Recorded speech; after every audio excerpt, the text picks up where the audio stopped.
How would you like a 15% discount to my daily email, the stack of stuff, the show notes, discounts to the conference, all of that? All you need to do is text the word show to 33777. You'll get the annual subscription with a 15% discount to my daily email. You'll get the stack of stuff, the links to the show notes, discounts to the conference, and so much more.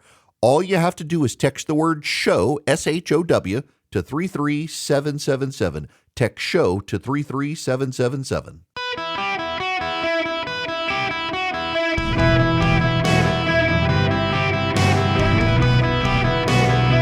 Welcome to the Eric Erickson Show podcast, Hour 1. It is 6 after the hour, and there are no people dangling from ropes outside my window today.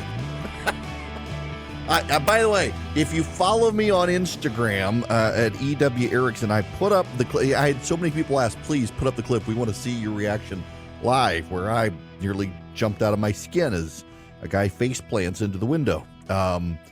Yeah, I've gotten more because the sad thing is here I know that when I retire in 40 years and we go through the best of material, the only thing people are ever going to want to hear is that 40-year-old clip where I'm live on radio when somebody slams into my 10-story window and it scares the absolute mess out of me.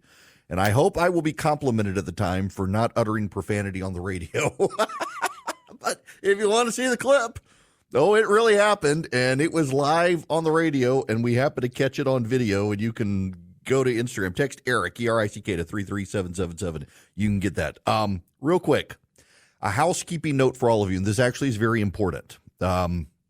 We have to, for security, stop registrations for the gathering tomorrow night. I cannot add anybody after tomorrow night. We have to hand the list in for the security personnel to vet everything, because we have some speakers I can't tell you about coming, and we require a security review because of the nature of the speakers who are coming.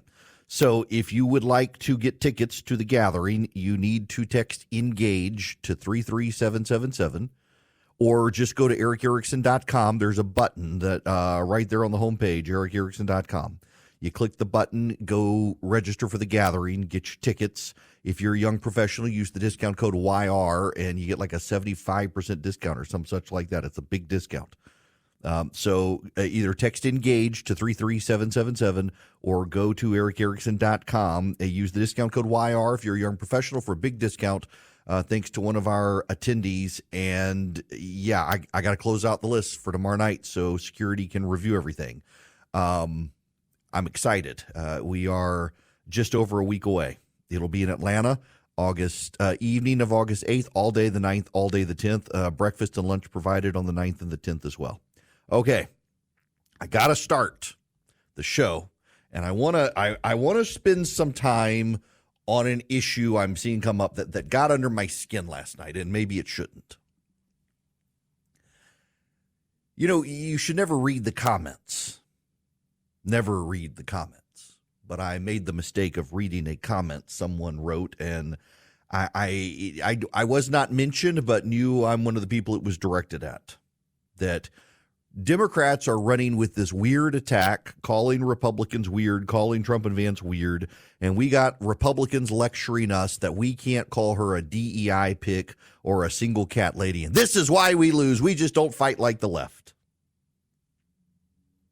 I bet there are some of you who agree with that. I have said do not call her the DEI pick or the single cat lady, because there are groups of people who are neither, but who get defensive about them because those comments have been made towards them, and you're going to, in a very close race, you're going to lose people who might come to you. I want to talk to you about this, and I want to explain this to you, because some people don't want to get the point. It's true. Some people just don't want to get the point. Some people can't ever acknowledge they're wrong. Y'all know the people, Philip, who just, they'll be wrong about something and just can't acknowledge it. They have to double down.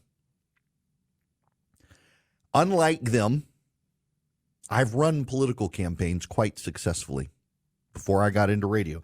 I don't do it while I'm on radio because I personally find it would be a conflict of interest if I was running someone's campaign and was talking about that person on the radio, trying to build up their candidacy. I think it would be a conflict of interest. It would be a disservice and dishonest to you as well. So I don't run campaigns anymore, but I loved running campaigns, and I was very good at it. I was so good at running campaigns, I got myself elected. So let me just explain this to you, because there actually is a philosophy that if you're not running campaigns, you're just an aggressive grassroots activist. You need to at least understand the philosophy here of why you can make some attacks and not other attacks. What you don't want to do when you make attacks is make attacks that alienate you from persuadable people. Let's take the DEI pick. Yeah, I actually like the argument, I'll be honest, because it is. Although if we're really honest about it, it wasn't a DEI pick so much as it was a constituency pick. Presidential candidates pick people who help them either bring a coalition together or reward a coalition that got them over the finish line. Black women got Joe Biden over the finish line, so it was a pick to award a key constituency. But he was very open, despite what the media would have you believe now. He was very open that he was only going to pick a black woman. Kamala Harris was it. So you can say DEI pick, but the more accurate phrasing is that this was a reward to black women for getting him across the finish line. Had it been white union men who got him across the finish line and not black women, you wouldn't be calling it a DEI pick, but it would have been based on the same philosophy when he picked a white union operative to be his vice presidential pick. But because of race and gender, you wouldn't call it a DEI pick. That's why it's not really, but I totally get it is. However, there's a problem. When you say Kamala Harris is a DEI pick, you're speaking into a community of non-white Americans who have been stigmatized by affirmative action. This is why so many Hispanic and Asian voters, and even a plurality of black voters, have wanted to get rid of affirmative action. Because right now there is someone listening in this audience who is not white and has a good job because in the meritocracy they succeeded. And yet people around them whisper, is this because he's black? You know that's true. If you don't know that's true, you live a very sheltered existence where you don't know a lot of non-white people, and you probably should know more because a great many of them are highly competent and highly qualified and got the job because of their hard work, sweat, and education. And to this day, some of them are looked at and thought of as, well, that was an affirmative action hire. And it wasn't. So when you call Kamala Harris a DEI pick, these people who probably don't like her get defensive for her because they've gone through the same thing, and it makes them defensive. If you're going to do a personal attack, you can't alienate groups that you might persuade to vote for you. It's the same thing with the single cat lady. I have myself have raised the single cat lady criticism. And you all know what we're talking about. You would call them Karens, except all the women named Karen would get upset with it, but you knew what you're talking about. But the single cat ladies, they don't want kids. They have a career. They have a cat. They stay home. Their house smells like cat pee. And they're totally happy with it. They wear their sweatpants everywhere they go, and they are super, super, super liberal. And they don't like kids. They don't want kids. They want to contribute nothing to the perpetuation of the nation. Problem is, there are a lot of women who get lumped into single cat women who happen to not be able to have children but would desperately love to have kids. So I actually know a lot of women. I have a lot of female listeners who complain every time I raise the single cat woman stereotype. These are conservative women who get very defensive about it because they tried to have kids and they could not have kids. So you've now, with the DEI attack or with the single cat woman attack, you've alienated a group of people who, if you're a presidential or vice presidential candidate, you want to vote for you. You've put them on defensive for people they don't like, and that makes them even more angry at you because they don't like Kamala Harris, but they feel like they've got to defend her because in defending her, they're actually defending themselves. That's why weird works. Very few of you listening, even the weird ones, very few of you would characterize yourself as weird. The weird people are the other people. They're not you. You're not weird. Now, some of you like to be contrarian. You like to embrace it. Don't call me and say, I love being called weird. I'm not talking about you because you actually are a freak. Most people don't want to be called weird. Most people actually want to be seen as normal. So you're not alienating people when you say that J.D. Vance and Donald Trump are weird. You're otherizing them in a way that separates them from everybody else. I hope this makes sense to you. There is a philosophy here. Calling someone weird otherizes them without drawing a whole group of other people into the smear, except that person's core supporters, and they're not voting for you anyway, so you don't care.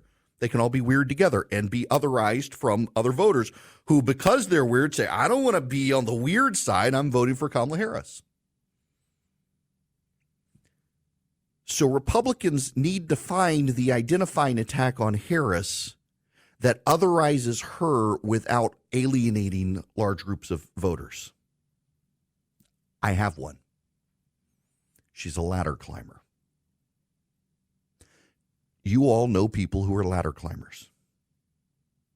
When I was in law school, there was a joke they told us the first week in law school.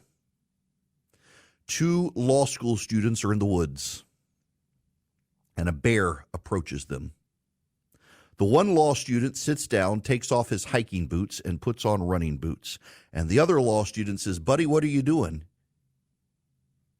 And he says, I got to run. He says, well, you just wasted time. And the law student who just put his running shoes on looks at him and says, buddy, I don't have to beat the bear. I just have to beat you. And the moral of the story is help each other out. Don't try to beat your friend so that he can be mauled by the bear. Actually help your friend. That was the way the story was interpreted. You all know those people. Bill Clinton never got 50% of the vote. In fact, in 92, he got like 43% of the vote. Ross Perot was in there. Some of Ross Perot's vote, a lot of it would have actually gone to Clinton. He still would have gotten to 50%. People didn't actually jihad to Bill Clinton as much as the Democrats would have you believe, because they saw a deeply ambitious man who coveted the presidency. When he was a kid, he got to meet John F. Kennedy. Then he became the attorney general, and then he became the governor. And then, of course, he's going to run for president at a time that no Democrat thought they could win. He's running for president against a World War II hero who had been shot down in the Pacific and had won the Cold War, and he wins. But people always saw Bill Clinton was one of those guys, and you all know that person who, since they were in kindergarten, said, I'm going to run for office. They built their resume just so, and every American knows someone like that, and no American likes that person. No one ever identifies as that person either. And if you thought it was bad for Bill Clinton, for Hillary Clinton, this is why I've made this comment this morning. People are like, oh, I think that'll turn off women. No, married women voted against Hillary Clinton. They voted for Donald Trump because they saw that she was nothing but a resume building ladder climber. It's the same with Kamala Harris. Kamala Harris wants to climb the ladder of power. She was willing to have affairs with married men who were more powerful than her until she was more powerful than them, and then broke it off and found a more powerful man to climb the next rung of the ladder. Until she could consolidate enough power, she didn't have to build her next step based on the power of other men. She could build it on her own power and clout. She started arresting black men in California, throwing them in prison, so that she could prove to white people that she was tough on crime and she would be a law and order person. She gets elected to office and needs the left and begins to lament all the black men in prison that she herself put there. But pay no attention to that, please. She became a progressive acolyte of the left-wing causes out there. She started embracing bans on fracking and getting rid of private health insurance and all these other things in 2020. And then she stood on a stage and accused Joe Biden of distinct, not just racism, but perpetuation of racism of others, nearly destroying him.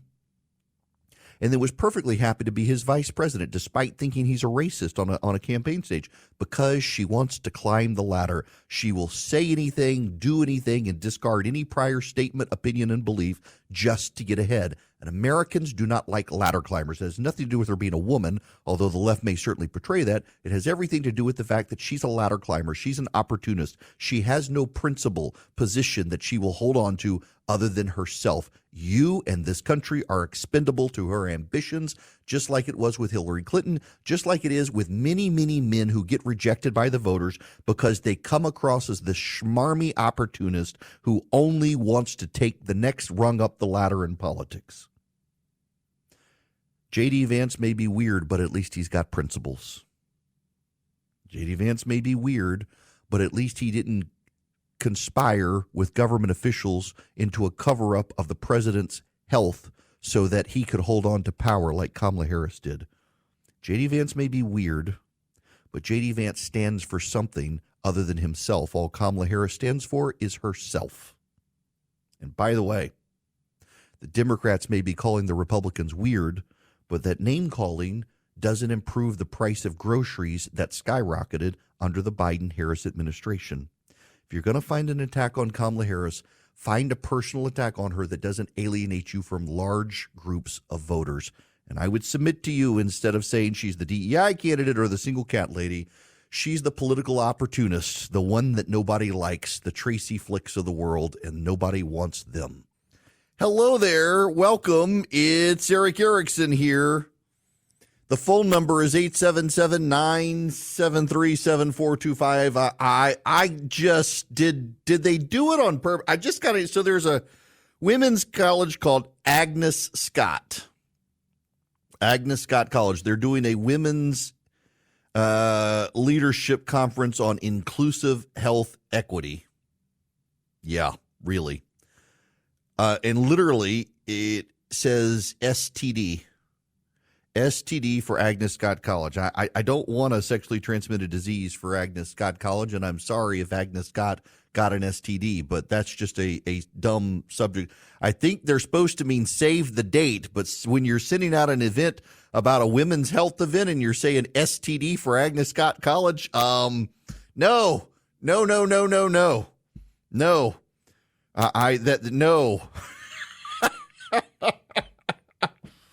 What happens in Vegas stays in Vegas, except for herpes, but that's such a good movie. But no STDs for Agnes Scott. I'm not saving the date or sexually transmitted disease. Nope. My goodness. All right. Think about those subject lines, people. Think about those subject lines. All right. Serious note here. A very serious note. And no window washers. Serious note here. If you're like me, I bet you researched the snot out of everything. So, I bought my pizza oven, and I spent a year researching the pizza ovens. And one of the things I discovered is you put in like best pizza oven online, and you're going to get a bunch of sites that are a bunch of supposed review sites for like pizza ovens. And it turns out a lot of them are paid placements, complete scams. A lot of those review sites are paid placement scams. You can't trust them. You can trust the 5,000 reviews of Vision computers because they're not paid placement. And I'm the 5,001st review of Vision computers. We have one at our house. Not only can they save you money and give you a great computer, but in this economy right now, when your employees need to be as productive as possible and they're hampered by their computers, well, Vision in 15 seconds or less can give you the answer to your computer needs and for your employees for just $179. They really are that good. Over 5,000 glowing reviews for their tech support. I'm one of them now, 5,001. VisionComputers.com or 404-COMPUTE. Give them a call, 404-COMPUTE. Tell them I sent you. They can give you peace of mind. Greetings, conversationalists. Welcome. It is Eric Erickson across the nation. The phone number is 404-87... Wait, no, that's the wrong phone number. Gosh, that's a brain fart blast from the past. The phone number is 877-973-7425. If you'd like to call in. Don't call the other number because that won't work for me. One time I gave my cell phone number on air. I'm still discombobulated by the window washer. Let it go. All right, we got to move on. If you text Eric to 33777, you can get all my social media links and the like. You should do that. I want to play for you.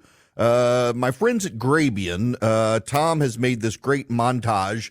It is the talking point du jour of not just the Democrats, but the media together. Some of what he and his running mate are saying, well, it's just plain weird. These guys are just weird. That's who they are. As weird and creepy as J.D. Vance. Super weird idea from J.D. Vance. Yeah, it's not. I mean, it's quite weird. They're just plain weird. Just plain weird. Just plain weird. That stuff is weird. They come across weird, and then they start being weird. Yeah, they're weird. Being a really weird. He's such a weirdo. Donald Trump and his weirdo running mate are weird. Deeply and profoundly weird. They are weird. These Republicans just being weird, it's just weird. It's really weird. Republican weirdness goes even deeper. He said a lot of things that are weird, a weird style that he brings, weird policies. Let's start with the weird thing, because it is a thing. Just plain weird. What was weird was talking about Diet Mountain Dew. Who drinks Diet Mountain Dew? You ever seen the guy laugh? That seems very weird to me, that an adult can go through 6.5 years of being in the public eye. If he has laughed, it's at someone, not with someone. That is weird behavior. Weird and cultish. These are weird people on the other side. He kind of doubled down on his weird ideas. I think weird is probably generous. Simply weird. These guys are just plain weird. Vance as weird? You know, as the campaign said, weird. It really is just plain weird. JD Vance, plain weird. No, I don't know how else you could read it. Weird. It is kind of weird. We're not afraid of weird people. The other side, they're just weird. Why are you being so weird? Vance has done something more extreme, more weird. No matter what kind of weird stuff they keep saying. Trump and Vance are just weird, in addition to being dangerous to democracy. It's the weird part that's the most engaging. Whom he addressed as my beautiful Christians, which was super weird. Weird tech bro, J.D. Vance. He's a weird guy. J.D. Vance, uneasy and sort of weird. Frankly, for lack of a better word, that he's weird. Sarcastic remarks that aren't even funny, and he kind of shows that he can't really deliver a one-liner. So, Sam, weird is the word here in terms of initial impressions from Vance to the American public. That's the media. I got to defend Phil Mattingly in there. There are a couple of clips in there. Phil Mattingly is CNN, and he's not calling Trump and Vance weird. He's pointing out that's the Democratic talking point for Vance and Trump, and not something he himself is using. And like weird, it's a thing. He's referring to the Harris team. It is, isn't it? This is their talking point, that Vance and Trump are weird. And I got to say, there's a very easy response for the Trump campaign. And I think they should deploy it. You're not going to get the Democrats off the weird stuff. Never mind, the Democrats are the ones with the drag queens and the weird white women who use words like BIPOC, unironically, or Pete Buttigieg saying that men have freedom because women can have abortions, which is weird. You got the guy at the White House who dressed like a dog to have sex and stole women's luggage. You got the transgender assistant secretary of Health and Human Services. You got all this weirdo. Really, it's creepy stuff on the Democratic side. You're not going to get them to change it. But what Republicans can do, what Trump can do, is say all the Democrats can do is call us weird. They can't fix grocery prices. I'll fix grocery prices. All the Democrats do is name call. They don't have solutions to fix gas prices. All the Democrats do is have name calling. They can't fix what's wrong in the world. I'll fix those problems. As under Joe Biden, the world has gone to hell in a handbasket. That won't shut them up, but will draw attention back to the actual way to win the race, which is the underlying dynamics haven't changed. Immigration, the border, crime, the world on fire, all those things work to Donald Trump's advantage. And frankly, I think people might be okay with having weird people in the White House so long as they solve the problem of groceries that the creeps in the White House right now have caused. To the phones we go on this particular issue. Tracy, you're going to be up first. Welcome. Thanks. My question to you, Eric, is how do these communication trends, how do they get formulated, disseminated? How do they start? You think of the term weird, threat to democracy. Even the news media have been caught saying the word gravitas. I mean, who uses that? Yes. And borders are. So how do they get formulated and disseminated? Do they start organically? Somebody says weird, and they're like, oh, that's a cool word, and pass it along? Or like the actual talking points card of borders Such are a that great was question. recently revealed? Okay. So, Tracy, for everyone else out here, Tracy is the perfect caller because she's calling to ask something of me that's going to make me look smart because I actually know the answer. You're welcome. Absolutely. Thank you. Okay. Here is the answer. These things tend to start organically, and the campaigns are listening to what everyone is saying, and they have an aha moment. And they disseminate that aha moment. For example, weird started from Tim Walz. In fact, in the clip I played, he was there several times on several networks saying weird. And the Harris campaign liked it enough that they ran it through their operation and decided this is something that will work for us, and then disseminated a talking point memo to the Democrats and the staff at MSNBC, said you should focus on them being weird. It started from Tim Walz, who's an old school socialist politician from Minnesota, who's very grassrootsy, who actually has a good feel for on the stump politics, who decided, I'm going to call these people weird, and sent it over to the Harris campaign after he was on TV saying they were weird. The Harris campaign loved it. And as you heard Barbara Lee say, in fact, let me find this portion in here. Let me roll this back so you can hear Barbara Lee is a Democratic congresswoman, and you can hear her say the campaign said. As the campaign said, weird. It really is just the plain campaign weird. said weird. Yes, it became a talking point from the Democrats. It started with Tim Walz in Minnesota saying it repeatedly on television. And then after Tim Walz, it got picked up by the Democrats. Yes, here's Tim Walz at his rally where he first picked it up. You guys are just weird. That's who they are. Those guys are just weird. That's who they are. It got picked up from there. And then the Harris campaign disseminated a memo to the people who would be going on television, the so-called surrogates. Both campaigns have surrogates.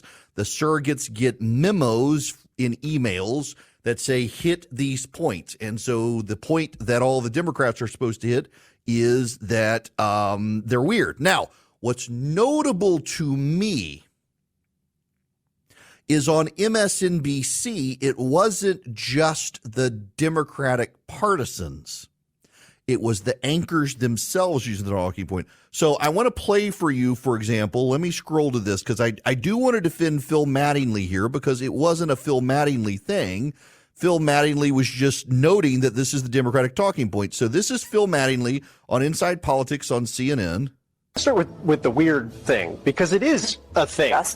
That's him saying the weird thing is a thing. The Democrats are talking about it. He, however, was not embracing it. Now, this is different from at MSNBC. So here is the anchor, Nicole Wallace at MSNBC. Weird and cultish. These are weird. That was Nicole Wallace, who's an anchor. Here also Jen Psaki, who herself is not a talking head. She's an anchor. Kind of doubled down on his weird ideas.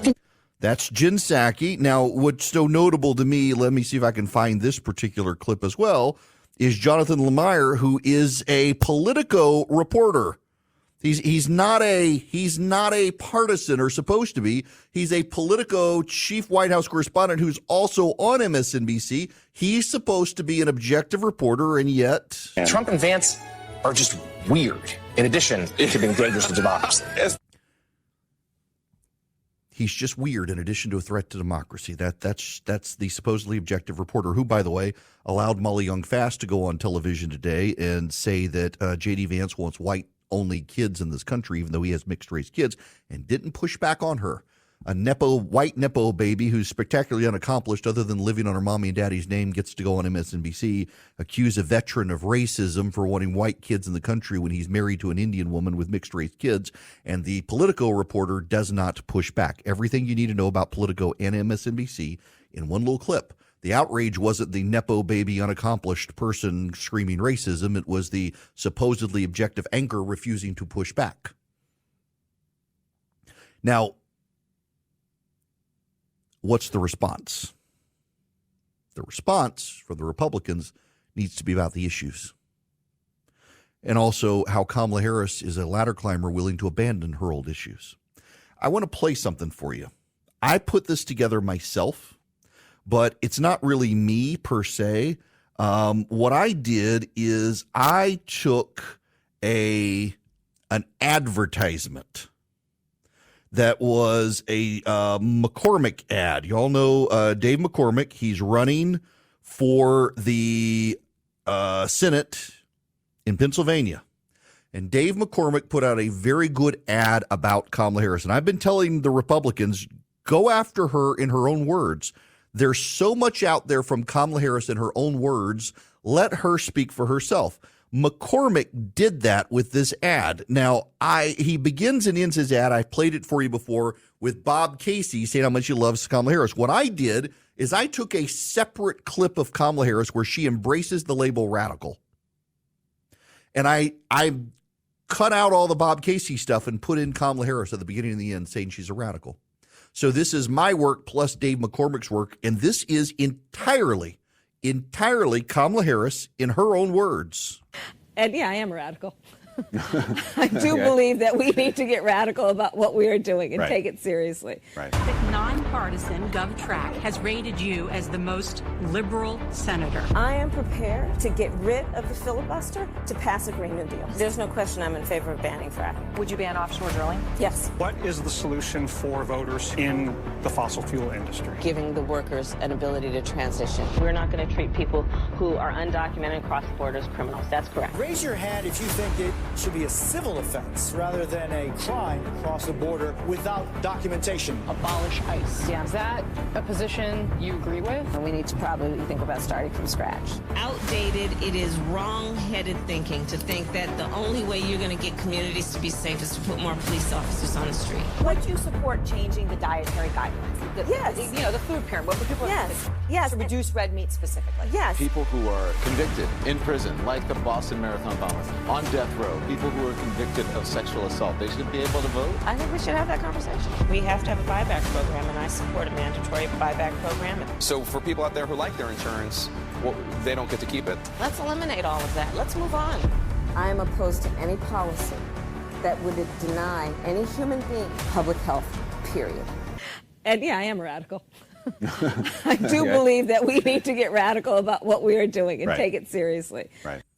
All I did was take what McCormick already did and add that. Yes, I'm a radical. We need to get radical about what we're doing and take it serious. That Kamala Harris in her own words. It's Kamala Harris in her own words, and we should do that. By the way, I got an email from Nate, listener, saying, stop pretending the corporate media is acting in good faith. I never said they were acting in good faith. I defended Phil Mattingly, who was acting in good faith. But Jonathan Lemire, who is not acting in good faith, and I pointed that out. I think we have to be careful when we pick and choose. Politico itself has become a terribly progressive operation, as has Axios. Much of the media, we'll get into the New York Times and what they're doing in Venezuela, actually blaming capitalism for the problems of Venezuela. There are fewer and fewer corporate media outlets acting in good faith, so I do actually think we should be highlighting the ones who are acting in good faith to contrast with the ones who aren't.